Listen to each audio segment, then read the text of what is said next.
and just be like, I don't care what you do in D.C. We're a republic. There are certain things that have to be the law of the land, federally, of course, but we need to radically defederalize if we're to maintain this great American spirit. The problem is, the multicultural democracy wants to rule over the constitutional republic. The constitutional republic wants to just be a constitutional republic. That is the left and the right. And it's a great way to explain this divide. Let me show you this story. We have this from the Daily Beast. Jordan Klepper confronts Canadian Freedom Convoy truckers, finds lots of conspiracy. So what? So what? So what? I don't care. But they're not speaking to me. And I'm not speaking to them.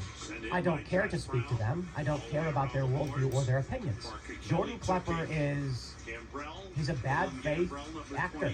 He goes out, he finds people to make look stupid, he makes them look stupid. Now, truth be told, the right has the exact same thing. People do it all the time. I'm not a fan of any of it. But the issue here is not so much whether I like or dislike people who go on the ground and try and make other people look dumb, because a lot of people do. They've always done this on YouTube. Now I guess they do it on the Daily Show. Or whatever the show he's doing as the Daily Show. I don't care. If a trucker wants to believe some stupid whatever, I don't care.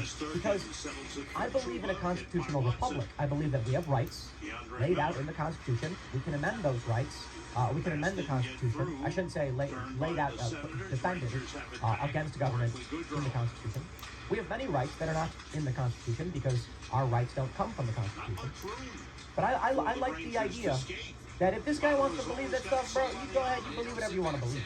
Go live up in the mountains and raise chickens and goats and do whatever. That's fantastic. I'm glad you're happy. You can believe certain things. You can be a good person, a bad person. Just don't don't engage in violence against me, non-aggression principle, all that good stuff. That's like a constitutional republic. Jordan Klepper, the Daily Beast, they don't speak to us. And it doesn't matter necessarily what our politics are. It matters that there's two parent factions. There's two large tribes.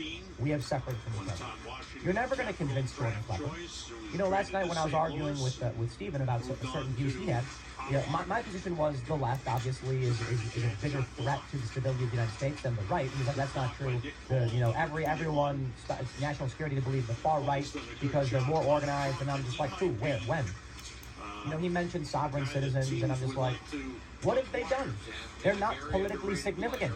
I mean, they're dangerous people, sure. Or some of them are dangerous people, I should say, not all of them. The ones that engage in violent acts. But they're not doing anything. They're not in the news, they're not in culture, they're not in industry, they're not in institutions. They're not funding instability. Black Lives Matter literally is going around smashing up cities and destroying property. Terrorizing people. From his view, because he's on the other side of this, he disagrees. And therein lies, you know, and he said he very much was in favor of multicultural democracy. And I'm like, it's a really interesting point. His worldview, I think he's a good dude, you know, no disrespect. His worldview is based upon